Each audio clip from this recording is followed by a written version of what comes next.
Hello दोस्तों, स्वागत है आपका हमारे YouTube चैनल में। तो देखिए, मध्यकालीन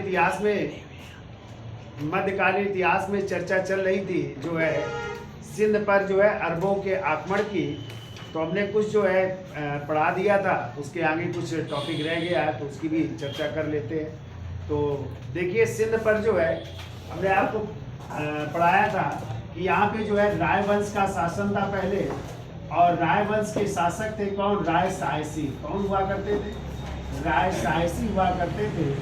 और इन्हीं राय साहसी की जो है हत्या कर दी थी किसने? चाच ने। किसने? चाच नामक एक ब्राह्मण ने हत्या कर दी, और यहाँ पे जो है सिंध पर उसका अधिकार हो जाता है। ठीक है।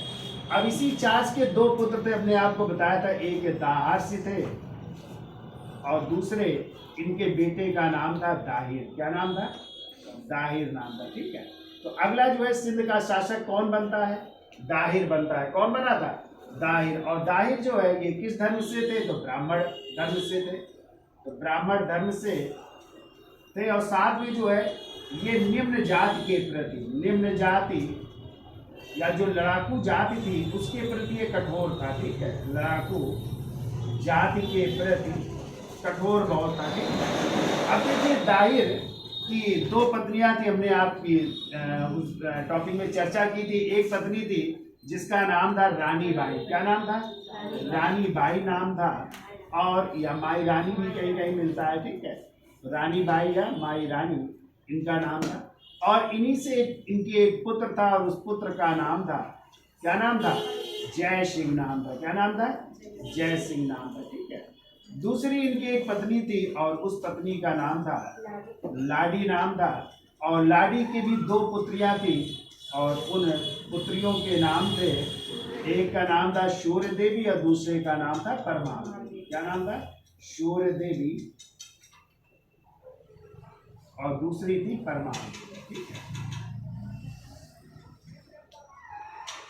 तो देखिए, सिंध पर अरबों का आक्रमण से पहले भी भारत में जो है अरबों के आक्रमण हुए थे, और हमने आपको चर्चा की थी जब खलीफा उमर हुआ करते थे। ठीक है। खलीफा उमर के समय सर्वप्रथम अरबों ने आक्रमण किया था 536 ईस्वी में। ठीक है। और कहाँ पे किया था? ठाणे महाराष्ट्र में। कहाँ पे? ठाणे महाराष्ट्र में। लेकिन ये असफल आक्रमण हुआ था। ठीक है। इसके बाद दो और आक्रमण हुए थे। एक हुआ था 636 ईस्वी में, फिर हुआ था एक 662 ईस्वी में हुआ था आक्रमण, और एक हुआ था 664 ईस्वी में आक्रमण हुए थे। इन आक्रमण जो है ये जो है सब आक्रमण कैसे थे? असफल आक्रमण थे। ठीक है। और हमने आपको पढ़ाया था कि प्रथम जो आक्रमण हुआ था उसको उस समय चालुक्य शासक थे पुलकेशिन द्वितीय ने उसको जो है सफल नहीं होने दिया था, उनको पराजित किया था। तो पुलकेशिन द्वितीय ने पराजित किया था। ठीक है। फिर इसके बाद जो है आगे चल करके जब अरब के जो है या कह सकते हैं जो खलीफा थे उस समय, और उनका खलीफा का नाम था याजिद या वाहिद। ठीक है।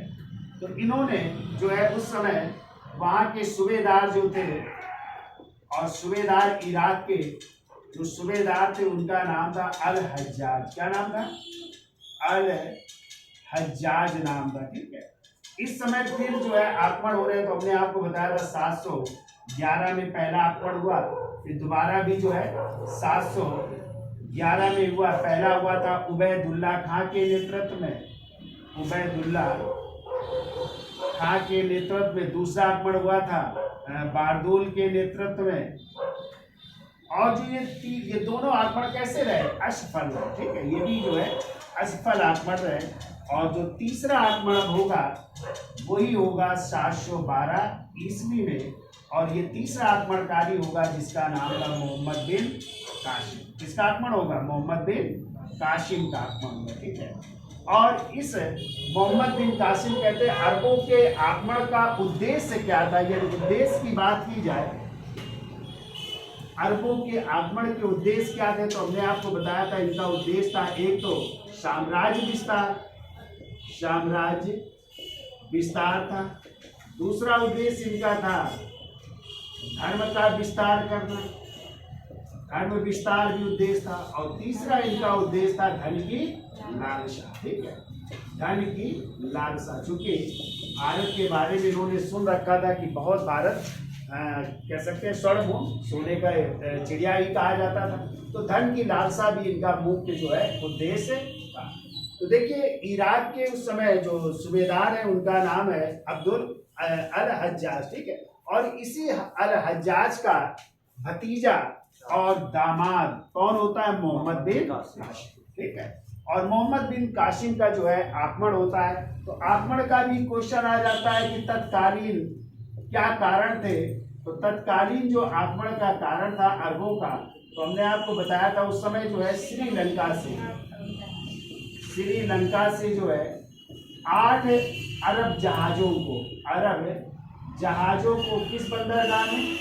तेवर बंदरगाह, या कह सकते हैं उस समय समुद्र में जो है समुद्री लुटेरों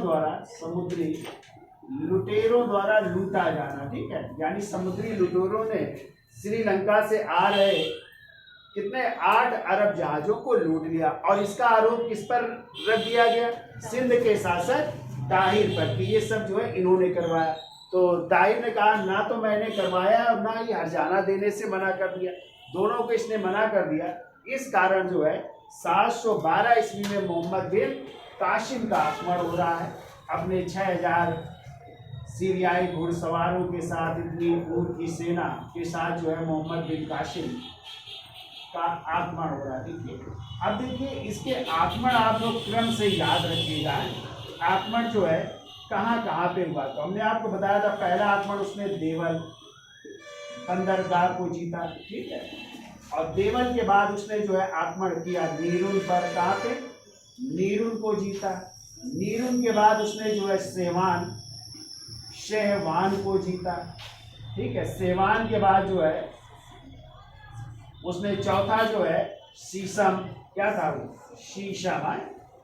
शीशम को जीता, ठीक है। और पांचवा उसका आक्रमण हो रहा है, और वही हो रहा है एक युद्ध, और वो है रावर का युद्ध या राजौर का युद्ध या सावर का युद्ध, ठीक है।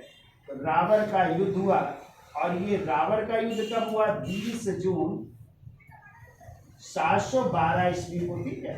और इसी रावर के युद्ध में मोहम्मद बिन कासिम ने सिंध के शासक किसको पराजित किया? दाहिर को पराजित किया, ठीक है। तो दाहिर पराजित हो रहा है और मारा भी जा रहा है, ठीक है। तो जब दाहिर मारा गया तो हमने आपको बताया था उनकी पत्नी कौन थी? पहली रानी बाई। कौन थी? तो रानी बाई कहते हैं मोहम्मद बिन कासिम से युद्ध लड़ती है, लेकिन ये भी क्या हो गई? हार गई, पराजित हो गई। इन्होंने जो है जौहर व्रत का पालन किया था।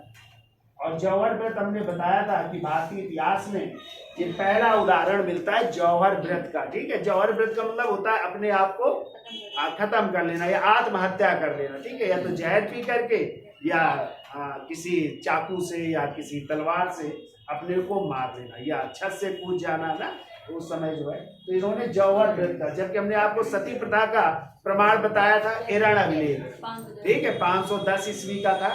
और गुप्त राजा थे भानुगुप्त ना, और भानुगुप्त के सेनापति थे गोपराज। इनकी जो है जब हत्या हो गई थी, मृत्यु हो गई थी युद्ध में, तो उनकी पत्नी क्या हो गई थी? सती। तो सती का मतलब होता है कि आग में जल जाना, किसके साथ? पति के साथ। और जौहर का मतलब होता है अपने आप को खत्म करना। ये पहला उदाहरण है कौन? रानी बाई का, जिन्होंने किसका पालन किया? जौहर व्रत का पालन किया। फिर हमने आपको बताया था कि ये जो है जो दाहिर की सेना थी वो भाग करके पहुंची ब्राह्मणाबाद। कहाँ पहुंची? ब्राह्मणाबाद पहुंची। और इस समय ब्राह्मणाबाद में जो शासक थे वो दाहिर का पुत्र था जयसिंह। कौन था? जयसिंह था। तो कहते हैं जयसिंह भी पराजित हुआ और उसने इस्लाम धर्म कबूल कर लिया। तो हमने बताया था मोहम्मद बिन कासिम ने 17 वर्ष से जितने भी अधिक आयु उम्र के लोग थे जबरदस्ती इस्लाम धर्म स्वीकार करवाया, और जिसने नहीं स्वीकार किया उसका जो है क्या कत्ल कर दिया गया, ठीक है। अब ब्राह्मणाबाद को जीतने के बाद जो है इन्होंने जो है सिंध की राजधानी, तो पूछी जाती सिंध की राजधानी क्या थी? तो राजधानी सिंध की थी अरोर। क्या थी? अरोर को भी जीत लिया, ठीक है। और जीतने के बाद जो है आगे बढ़ता चला गया, और यही से प्राप्त हुई उसे कौन? लाडी, यानी किसकी? दाहिर की पत्नी लाडी, और लाडी की 2 बेटियां कौन? सूर्य देवी और परमार। तो हमने आपको बताया था कि लाडी से जो है मोहम्मद बिन कासिम ने विवाह कर लिया और इन बेटियों को ले जाएगा अभी अरब। जब ले जाएगा तो उसकी भी कहानी बताते हैं, क्योंकि जब ले गया वहाँ पे उस समय खलीफा बदल चुके थे, उनके भाई बन चुके थे, तो क्या घटना होगी उसकी भी चर्चा कर रहे हैं। तो राजधानी किसको जीत लिया? अरोर को जीत लिया। और जीतने के बाद जो है उसने सिंध पर जो है पहली बार उसने एक टैक्स लगाया और वो था जजिया कर। याद रखिएगा, पहली बार जजिया कर लगाने वाला पूछा जाता है कौन? मुस्लिम शासक है, वो है मोहम्मद बिन कासिम, जिसने सिंध पर पहली बार जजिया कर लगाया। और जजिया कर होता क्या है? तो हमने चर्चा भी की है कि जजिया कर वो होता है जो गैर मुसलमानों से लिया जाता था, यानी मुसलमानों को छोड़कर बाकी सभी से उनकी सुरक्षा के बदले लिया जाने वाला टैक्स था, वो था जजिया। इसी समय और भी टैक्स चले, जैसे जकात, खुम्स और खराज। जब आप लोग दिल्ली सल्तनत पढ़ेंगे तो वहां पे ये 4 कर महत्वपूर्ण है: जजिया, जकात, खुम्स और खराज। ठीक है, तो जकात जो है एक धार्मिक कर था जो केवल मुसलमानों से लिया जाता था और उनकी आय का 2.5% या 40वां भाग था। जबकि जो है खराज हमने बताया था भूमि कर हुआ करता था, ठीक है, जो जमीन से पैदा होता था उसके बदले वो टैक्स लिया जाता था। और खुम्स जो होगा वो लूट का माल था, यानी 1/5 भाग राजकोष में जमा होता था और 4/5 भाग जिन सैनिकों की बदौलत किसी राज्य को जीता जाता था उनमें बांट दिया जाता था। लेकिन दिल्ली सल्तनत के आप लोग 2 सुल्तान ऐसे पढ़ेंगे जिन्होंने ज्यादा माल राजकोष में रखा और कम जो धन था वो ही सैनिकों को बांटा, और वो दिल्ली सल्तनत के 2 सुल्तान है, अलाउद्दीन खिलजी और मोहम्मद बिन तुगलक। कौन कौन? अलाउद्दीन खिलजी और यानी इन्होंने 4/5 भाग कहाँ रखा? राजकोष में, और 1/5 भाग ही कहाँ बांटा? सैनिकों को बांटा। तो ये 2 सुल्तान, जबकि नियम क्या था? 4/5, क्योंकि सैनिकों की बदौलत जीत रहे हैं किसी राज्य को तो उनको दिया जाता था प्रोत्साहन के तौर पे, और 1/5 भाग राजकोष में जमा हो जाता था। ठीक है, तो कौन सा कर लगा रहा है? सिंध में जजिया कर लगा रहा है। ठीक है, ये ध्यान रखिएगा, मोहम्मद बिन कासिम ने जजिया कर लगाया, कई बार पूछा। इसके बाद हमने आपको बताया था कि मोहम्मद बिन कासिम आगे बढ़ा और उसने 713 ईस्वी में मुल्तान को जीत लिया। किसको? मुल्तान को जीता। और कहते हैं मुल्तान से उसे इतना सोना प्राप्त हुआ कि उसने मुल्तान का नाम बदल करके क्या रख दिया? हाँ, गोल्डन सिटी या स्वर्ण नगर रख दिया था। तो किसका नाम बदल करके? मुल्तान का नाम बदल करके स्वर्ण नगर। ठीक है, तो यहाँ तक हमने चर्चा की थी उस दिन। अब देखिए आगे की भी कहानी हम थोड़ा बता देते हैं। तो इतना तो लिख ही गया है, या नोट कर लीजिए, है तो फिर हम आगे चलते हैं। तो देखिए इसके बाद जो है अरबों ने सिंध प्रांत में, ठीक है, अरबों ने सिंध प्रांत में 2 नगर स्थापित किए, यानी 2 नगर ये स्थापित कर रहे हैं। और वो 2 नगर कौन कौन से? एक तो उन्होंने महफूजा नगर की स्थापना की, महफूजा, और दूसरा उन्होंने एक नगर बसाया मंसूरा। कौन सा? मंसूरा नगर की स्थापना की। और यही मंसूरा जो है सिंध में अरबों की राजधानी होती है। ठीक है, सिंध में अरबों की राजधानी, ये भी क्वेश्चन आया, इसलिए अब याद रखिएगा कि अरबों ने अपनी राजधानी सिंध में किसको बनाया? तो किसको बनाया? मंसूरा को। जबकि पहले सिंध की राजधानी क्या थी? अरोर थी। तो इसलिए याद रखिएगा कि दाहिर की राजधानी अरोर थी, लेकिन अब अरबों ने सिंध में अपनी राजधानी बनाया किसको? मंसूरा को। ठीक है, अब देखिए जैसे हमने आपको कहानी बताई थी कि उस समय खलीफा कौन थे? याजिद या वाहिद? कौन थे? याजिद या वाहिद थे, ये खलीफा थे, या वाजिद भी कह सकते हैं। तो कहते हैं इनकी जो है मृत्यु हो गई खलीफा की। अब जब खलीफा की मृत्यु हो गई तो मृत्यु के बाद जो है अगले जो खलीफा बन रहे उनका नाम था सुलेमान। कौन बने खलीफा? सुलेमान। और सुलेमान जब खलीफा बने तो उन्होंने जो है मोहम्मद बिन कासिम को वापस बुलाया। मोहम्मद बिन कासिम को जो है वापस बुलाया जा रहा है, ठीक है। तो मोहम्मद बिन कासिम वापस जा रहे हैं, और जब गए तो अपने साथ जो लादी की 2 बेटियां थी प्राप्त हुई थी ना, सूर्य देवी और दूसरी थी परमाल देवी, इनको भी साथ में ले गए। परमाल देवी को अपने साथ ले गए, और कहते इन्होंने जो है जो उस समय खलीफा थे सुलेमान, तो सुलेमान के जो है समक्ष इनको प्रस्तुत किया। तो सुलेमान से इन दोनों लड़कियों ने कहा कि ये जो हम लेकर के आए आपको, तो इन्होंने जो है हमारे साथ पहले ही इन्होंने जो है गलत कार्य किया है और आपके सामने प्रस्तुत कर रहे हैं। तो जब बताया तो सुलेमान जो है कहते हैं नाराज होता है, मोहम्मद बिन कासिम थे, तो एक जो है बैल की खाल निकलवाता है, और बैल की खाल में जो है उसके शरीर को यानी मोहम्मद बिन कासिम को बंद कर दिया जाता है, और कहते हैं कि उसकी बदबू के कारण जो है मोहम्मद बिन कासिम की क्या हो जाती है, मृत्यु। तो एक तो कहानी ये मिलती है भाई, तो 2 कहानियां प्रचलित है कि क्या हुआ। तो पहली कहानी कि कैसे मृत्यु हो गई, बैल की खाल के अंदर जो है उसको बैल की खाल के अंदर मोहम्मद बिन कासिम को जो है बंद किया जाता है, और उसी की बदबू से क्या हो जाती है, उसकी मृत्यु हो जाती है। और दूसरी कहानी ये मिलती है कि सुलेमान जो इराक के सूबेदार थे अल हज्जाज, उनके विरोधी थे, इसलिए नाराज था, और मोहम्मद बिन कासिम को बुलाया और बुला करके इसको भेज दिया जो है मेसोपोटामिया। कहाँ भेज दिया? मेसोपोटामिया। और मेसोपोटामिया इराक का ही एक इलाका है, या इराक ही कहते हैं, प्राचीन काल में मेसोपोटामिया था। और कहते हैं वहीं पर जो है यातनाएं दे करके जो है इनकी जो है मृत्यु हो गई। तो 2 ये कहानियां प्रचलित है, इन दोनों कहानियों को याद रखिएगा, लिखने की जरूरत नहीं, बस याद रखिएगा कैसे मृत्यु हुई। एक तो बैल की खाल में, दूसरा कहते हैं मेसोपोटामिया भेज करके उसको यातनाएं दे करके मृत्यु, ठीक है। तो मोहम्मद बिन कासिम की मृत्यु हो गई।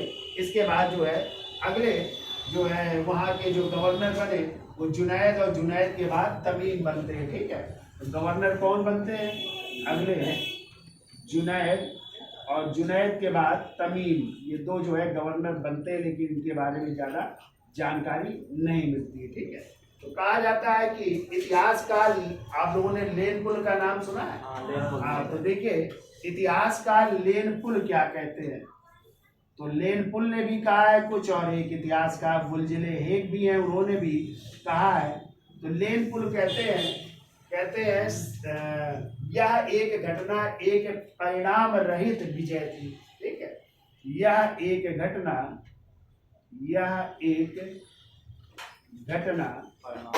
परिणाम रहित विजय थी। कभी कभी कोटेशन आ जाते हैं, परिणाम रहित विजय थी, ये बात कही है इतिहासकार लेन पुल ने, ठीक है। ऐसे इतिहासकार बुलजिले हेग भी कहते हैं, बुलजिले हेग। तो उन्होंने क्या कहा? उन्होंने कहा है कि भारतीय इतिहास की आकस्मिक कथा मात्र कहा है, ठीक है। इसे तो भारतीय इतिहास की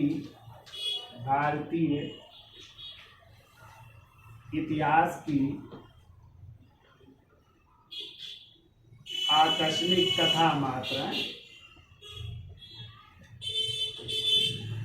मात्र थी, ये बात कही है बुलजिले हेग ने इस घटना, ठीक है। अब देखिए इनके आक्रमण से, सिंध के आक्रमण से जो है, आपको पता है चीनी आविष्कारक सूचक यंत्र जैसे कंपास, ठीक है।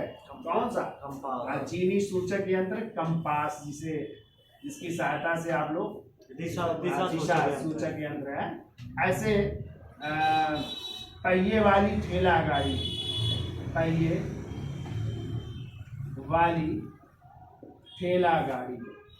ठीक है। ये सब कहते हैं अरब होते हुए कहाँ पहुंची? यूनान पहुंची या यूरोप पहुंची, ठीक है। यूरोप के लोग जो है इनसे परिचित हुए। अब देखिए इसके अलावा आप लोगों ने आर्यभट्ट का नाम सुना है? तो आर्यभट्ट की पुस्तक कौन सी है? आर्यभट्टीय। कौन सी है? आर्यभट्टीय, ठीक है। और यही आर्यभट्ट ने जिन्होंने कहा था पृथ्वी गोल है। गोल है और अपनी धुरी पर चक्कर लगाती है, ठीक है। और दूसरे नाम आप लोगों ने ब्रह्मगुप्त का नाम सुना है, और ब्रह्मगुप्त की पुस्तक है ब्रह्म सिद्धांत। कौन सी है? ब्रह्म सिद्धांत। और ब्रह्मगुप्त भी एक गुप्तकालीन बहुत ही साइंटिस्ट थे। इन्होंने ही कहा था पृथ्वी सभी वस्तुओं को अपनी ओर आकर्षित करती है, जो न्यूटन का नियम है ना, गुरुत्वाकर्षण का नियम, ठीक है। तो इसको सबसे पहले किसने बताया था? ब्रह्मगुप्त ने बताया था, ठीक है। ऐसे ही कुछ और किताबें थी, जैसे चरक की पुस्तक। चरक संहिता कौन सी थी? चरक संहिता। चरक किसके दरबार में रहते थे भैया? हाँ बताइए, चरक किसके दरबार में रहते थे? चरक बिंदुसार। बिंदुसार चरक रहते थे कनिष्क के दरबार में। किसके? अरे कुषाण वंश के शासक कनिष्क के दरबार में रहते थे चरक, जिनकी पुस्तक है चरक संहिता, ठीक है। तो इनका जो है किस भाषा में अनुवाद हुआ? अरबी भाषा में अनुवाद हुआ, ठीक है। इन सब पुस्तकों का अरबी भाषा में अनुवाद हुआ। जबकि एक किताब और बहुत पूछी जाती है, और वो है विष्णु शर्मा की पुस्तक। किसकी? और विष्णु शर्मा की पुस्तक है पंचतंत्र। कहानियां पढ़ी है आप लोगों ने? तो पंचतंत्र कहते हैं, इस पंचतंत्र का भी अरबी भाषा में, कहते हैं ये ऐसी पुस्तक है जिसका बहुत सी भाषाओं में, कहते हैं 70, 80 या 100 भाषाओं में इसका अनुवाद हुआ है और ज्यादा। तो इसका भी जो है पंचतंत्र का अरबी भाषा में अनुवाद हुआ, और अरबी भाषा में अनुवाद जो है किस नाम से हुआ ये बहुत पूछा जाता है। तो कालीला दिमना के नाम, वह दिमना के नाम से इसका जो है किस भाषा में? अरबी भाषा में अनुवाद हुआ था। ये बहुत पूछा जाता है कि पंचतंत्र का किस भाषा में अनुवाद किया गया, तो कालीला व दिमना के नाम से। और हमने आपको बताया था कि इस अरबों के आक्रमण की जानकारी भी, एक तो चचनामा किताब बताई थी जो किसी अज्ञात लेखक की है। फिर हमने एक किताब बताई थी बिलादुरी की पुस्तक, किताब फुतुल अल बलदान से भी मिलती, और एक किताब हमने बताई थी मीर मासूम की किताब तारीखे हिंद या सिंध, उससे भी हमें जो है अरबों के आक्रमण के विषय में जानकारी प्राप्त होती है। वो भी आपको याद रखना है, ठीक है। तो इन किताबों का किस भाषा में अनुवाद हो रहा है? अरबी भाषा में अनुवाद हो रहा है, ये भी आपको याद रखना है, ठीक है। अब देखो, भारतीयों ने अरब वासियों से ऊंट पालन, खजूर की खेती व चमड़े का काम सीखा, ठीक है। अरबों से क्या सीखा भारतीयों ने? अरबों से